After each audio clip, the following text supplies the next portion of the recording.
Hi guys, welcome back to review point. എന്നും നമ്മുടെ ചാനലിലൂടെ സിനിമ വാർത്തകളും അപ്ഡേറ്റുകളും ഒക്കെ പങ്കുവയ്ക്കാറുണ്ട്. സോ ഇന്നത്തെ അപ്ഡേറ്റുകൾ എന്തൊക്കെയെന്ന് പരിശോധിക്കാം. സൂര്യയെ നായകനാക്കി കാർത്തിക് സുബ്രാജ് സംവിധാനം ചെയ്ത റെട്രോ എന്ന ചിത്രത്തിന്റെ OTT റിലീസ് അപ്ഡേറ്റ് ഇപ്പോൾ പുറത്തു വന്നിട്ടുണ്ട്. നെറ്റ്ഫ്ലിക്സ് 60 കോടി രൂപ നൽകിയാണ് റെട്രോയുടെ OTT അവകാശങ്ങൾ സ്വന്തമാക്കിയിട്ടുള്ളത്. അതായത് ചിത്രത്തിന്റെ ബഡ്ജറ്റ് മുഴുവൻ OTT റൈറ്റ്സ് വിറ്റതിലൂടെ മാത്രം അവർക്ക് ലഭ്യമായി. ഈ വരുന്ന മെയ് 31-ാം തീയതി റെട്രോ നെറ്റ്ഫ്ലിക്സിലൂടെ OTT-യിൽ സ്ട്രീമിംഗ് ആരംഭിക്കും. മെഗാസ്റ്റാർ മമ്മൂട്ടി നായകനായിട്ടെത്തിയ ബസൂക്ക എന്ന ചിത്രത്തിന്റെ OTT അപ്ഡേറ്റ് പലരും കമന്റ് മുഖേന ചോദിച്ചിരുന്നു. C5 ആണ് ബസൂക്കയുടെ OTT അവകാശങ്ങൾ സ്വന്തമാക്കിയിട്ടുള്ളത്. ഈ വരുന്ന ജൂൺ 5-ാം തീയതി C5-ലൂടെ ബസൂക്ക OTT റിലീസ് ചെയ്യും. തുടരും എന്ന സിനിമയ്ക്ക് ശേഷം തരുൺ മൂർത്തി സംവിധാനം ചെയ്യുന്ന ഏറ്റവും പുതിയ സിനിമയാണ് ടോർപിഡോ. ചിത്രത്തിന്റെ പ്രീ പ്രൊഡക്ഷൻ വർക്കുകൾ മൂവി ടീം ആരംഭിച്ചതായി അറിയാൻ സാധിച്ചിട്ടുണ്ട്. ഫഹദ് ഫാസിൽ, അർജുൻ ദാസ്, നസ്ലിൻ, ഗണപതി തുടങ്ങിയവർ പ്രധാന വേഷങ്ങളിലെത്തുന്ന ടോർപിഡോയ്ക്ക് തിരക്കഥ ഒരുക്കുന്നത് ബിനു പപ്പു ആണ്. ഒരു ഇടവേളയ്ക്ക് ശേഷം സുഷീൻ ശ്യാം മ്യൂസിക് ഒരുക്കുന്നു എന്ന പ്രത്യേകതയും ടോർപിഡോയ്ക്കുണ്ട്. ചിത്രത്തിന്റെ ഷൂട്ടിംഗ് വർക്കുകൾ ഈ മാസം അവസാനത്തോടുകൂടി ആരംഭിക്കും. വിജയ് സേതുപതി, നിത്യമേനോൻ എന്നിവരെ കേന്ദ്ര കഥാപാത്രങ്ങളാക്കി പാണ്ഡ്യരാജ് സംവിധാനം ചെയ്ത ഏറ്റവും പുതിയ സിനിമയായ തലൈവൻ തലൈവിയുടെ റിലീസ് അപ്ഡേറ്റ് ഇപ്പോൾ പുറത്തു വന്നിട്ടുണ്ട്. ഈ വരുന്ന ജൂലൈ 18-ാം തീയതി തലൈവൻ തലൈവി തിയേറ്ററുകളിലേക്ക് എത്തും. തല്ലുമാലയ്ക്ക് ശേഷം ആഷിഖ് ഉസ്മാന്റെ നിർമ്മാണത്തിൽ പുറത്തു വരുന്ന ഏറ്റവും പുതിയ സിനിമയാണ് ഓടും കുതിര ചാടും കുതിര. ഫഹദ് ഫാസിലിനെ നായകനാക്കി അൽത്താഫ് സംവിധാനം ചെയ്ത ഓടും കുതിര ചാടും കുതിര ഈ വർഷം ഓണം റിലീസായി ഓഗസ്റ്റ് 28-ാം തീയതി തിയേറ്ററുകളിലേക്ക് എത്തുമെന്ന് അറിയാൻ സാധിച്ചിട്ടുണ്ട്. ഫഹദിനെ കൂടാതെ കല്യാണി പ്രിയദർശൻ, ധ്യാൻ ശ്രീനിവാസൻ, ജോണി ആന്റണി തുടങ്ങിയവരും ഈ ചിത്രത്തിൽ പ്രധാന വേഷങ്ങളിലെത്തും. സൂപ്പർ സ്റ്റാർ രജനികാന്തിനെ നായകനാക്കി നെൽസൺ ദിലീപ് കുമാർ സംവിധാനം ചെയ്തു വരുന്ന ജയിലർ 2 എന്ന ചിത്രത്തിൽ തമിഴ് താരം സന്താനവും തെലുങ്ക് സൂപ്പർ സ്റ്റാർ നാഗാർജുനയും ജോയിൻ ചെയ്തതായി അറിയാൻ സാധിച്ചിട്ടുണ്ട്. കുറച്ചു നാളായി നായക വേഷങ്ങൾ മാത്രം ചെയ്തു വരുന്ന സന്താനം ജയിലർ 2, STR 49, സൂര്യ 46 ഉൾപ്പെടെ നിരവധി സിനിമകളിൽ ഇപ്പോൾ ക്യാരക്ടർ റോളുകൾ ചെയ്യാൻ ആരംഭിച്ചിട്ടുണ്ട്.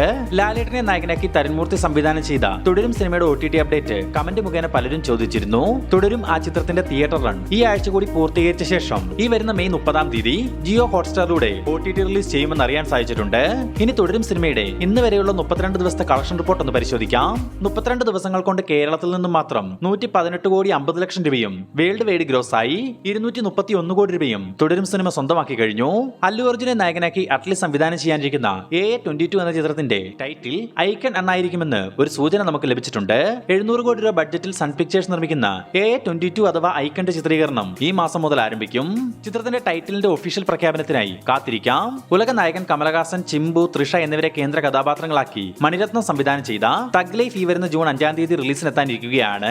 ഇപ്പോൾ ഈ ചിത്രത്തെ പറ്റി കമലഹാസൻ പറഞ്ഞിരിക്കുന്ന ഒരു റിപ്പോർട്ട് സോഷ്യൽ മീഡിയയിൽ ചർച്ചയാവുന്നുണ്ട്. തഗ് ലൈഫ് എന്ന ചിത്രം മാസിനേക്കാൾ ഉപരി ചിത്രം ഒരു ക്ലാസ് ടച്ചുള്ള സിനിമയാണെന്നും അതുകൊണ്ട് തന്നെ വിക്രം സിനിമ പോലൊരു കൊമേഴ്ഷ്യൽ സിനിമയൊന്നും പ്രതീക്ഷിച്ചൊരിക്കലും തഗ് ലൈഫിന് ടിക്കറ്റ് എടുക്കരുതെന്നാണ് കമലഹാസൻ പറഞ്ഞിട്ടുള്ളത്. മെഗാസ്റ്റാർ മമ്മൂട്ടി, വിനായകൻ തുടങ്ങിയവരെ കേന്ദ്ര കഥാപാത്രങ്ങളാക്കി ജിതിൻ കെ ജോസ് സംവിധാനം ചെയ്ത കളങ്കാവൽ എന്ന സിനിമ ഈ വരുന്ന ഓഗസ്റ്റിൽ തന്നെ റിലീസിനെത്തുമെന്നും നിലവിൽ ചിത്രത്തിന്റെ തിയേറ്റർ ചാർട്ടിംഗ് വർക്കുകൾ പൂർത്തിയായതായും വിവരങ്ങൾ ലഭിച്ചിട്ടുണ്ട്. എന്തായാലും കളങ്കാവലിന്റെ റിലീസിന് മുമ്പ് തന്നെ മമ്മൂക്ക ലൈംലൈറ്റിലേക്ക് തിരിച്ചു വരുമെന്ന് പ്രതീക്ഷിക്കുന്നു. ദിനേശ് പോത്തൻ, റോഷൻ മാത്യു എന്നിവർ പ്രധാന വേഷങ്ങളിലെത്തിയ റോന്ത് എന്ന ചിത്രത്തിന്റെ ടീസർ ഇപ്പോൾ പുറത്തു വന്നിട്ടുണ്ട്. ഇലവിഴ പൂഞ്ചിറ എന്ന സിനിമയ്ക്ക് ശേഷം ഷാഹി കബീർ സംവിധാനം ചെയ്യുന്ന റോന്ത് എന്ന ചിത്രത്തിന്റെ ടീസർ കണ്ടിട്ട് സിനിമ ഒരു സർപ്രൈസ് ഹിറ്റ് ആവാൻ സാധ്യതയുണ്ടെന്ന് മനസ്സിലായി. ബിജു മേനോൻ, ജോജു ജോർജ് എന്നിവരെ കേന്ദ്ര കഥാപാത്രങ്ങളാക്കി ജിത്തു ജോസഫ് സംവിധാനം ചെയ്യുന്ന ഏറ്റവും പുതിയ സിനിമയാണ് വലതുവശത്തെ കള്ളൻ. ചിത്രത്തിന്റെ ഷൂട്ടിംഗ് വർക്കുകൾ ഇന്നലെ മുതൽ ആരംഭിച്ചതായി അറിയാൻ സാധിച്ചിട്ടുണ്ട്.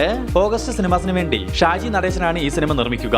ജയസൂര്യ, സൈജു കുറുപ്പ്, വിനായകൻ, സണ്ണി വെയിൻ തുടങ്ങി നിരവധി താരങ്ങൾ അണിനിരക്കുന്ന ഒരു സ്ലാപ്സ്റ്റിക് കോമഡി ചിത്രമാണല്ലോ ആട് 3. നിലവിൽ ചിത്രത്തിന്റെ ഷൂട്ടിംഗ് വർക്കുകൾ പാലക്കാട് വെച്ച് നടന്നു വരികയാണ്. ഇപ്പോൾ ആട് 3യുടെ വളരെ പ്രധാനപ്പെട്ട ഒരു അപ്ഡേറ്റ് മൂവി ടീം പുറത്തുവിട്ടിട്ടുണ്ട്. നിലവിൽ ആട് 3 ഒരുങ്ങുന്നത് ഒരു എപ്പിക് ഫാന്റസി ജോണറിലാണ് എന്നുള്ള കാര്യം സംവിധായകൻ മിഥുൻ മാനുവൽ തോമസ് തന്നെ തുറന്നു പറഞ്ഞിരുന്നു. എന്നാൽ ആട് 3യിൽ ആരംഭിച്ചു വെക്കുന്ന എപ്പിക് ഫാന്റസി കഥ മുഴുവൻ പൂർത്തിയാക്കാൻ 3 പാർട്ടായിട്ടാവും സിനിമ വരികയെന്നാണ് അറിയാൻ സാധിച്ചിരിക്കുന്നത്. അതായത് ആട് 3, ആട് 4, ആട് 5 എന്നീ സിനിമകൾ ഇതേ ജോണറിൽ വരും വർഷങ്ങളിൽ പുറത്തു വന്നേക്കാം. തുടരും സിനിമയ്ക്ക് ശേഷം ലാലേട്ടന്റെ അടുത്തതായി തിയേറ്റർ റിലീസ് ചെയ്യാനിരിക്കുന്ന സിനിമയാണ് ചോട്ടാ മുംബൈ. ചിത്രത്തിന്റെ 4K വെർഷൻ ഈ വരുന്ന ജൂൺ 6-ാം തീയതി തിയേറ്ററുകളിൽ റീ റിലീസ് ചെയ്യുമെന്ന് അറിയാൻ സാധിച്ചിട്ടുണ്ട്. മെഗാസ്റ്റാർ മമ്മൂട്ടി, ലാലേട്ടൻ, ഫഹദ് ഫാസിൽ, കുഞ്ചാക്കോ ബോബൻ, നയൻതാര എന്നിവരെ കേന്ദ്ര കഥാപാത്രങ്ങളാക്കി മഹേഷ് നാരായണൻ സംവിധാനം ചെയ്തു വരുന്ന MN എന്ന സിനിമയുടെ ചിത്രീകരണം നിലവിൽ എറണാകുളത്തും പരിസര പ്രദേശങ്ങളുമായി നടന്നു വരികയാണ്. ഇപ്പോൾ ഈ ഒരു ഷൂട്ടിലേക്ക് ലാലേട്ടൻ ഉടൻ തന്നെ ജോയിൻ ചെയ്യുമെന്ന് അറിയാൻ സാധിച്ചിട്ടുണ്ട്. എന്നാൽ മമ്മൂക്ക തിരിച്ചെത്താൻ കുറച്ചുകൂടി സമയമായേക്കും. പക്ഷേ മമ്മൂക്ക തിരിച്ചു വരുന്ന ദിവസം ചിത്രത്തിന്റെ ടൈറ്റിൽ പ്രഖ്യാപനവും ഫസ്റ്റ് ലുക്ക് പോസ്റ്ററും പുറത്തിറക്കാനുള്ള തീരുമാനത്തിലാണ് മൂവി ടീം എന്നാണ് നമുക്ക് ലഭിച്ചിരിക്കുന്ന വിവരങ്ങൾ സൂചിപ്പിക്കുന്നത്.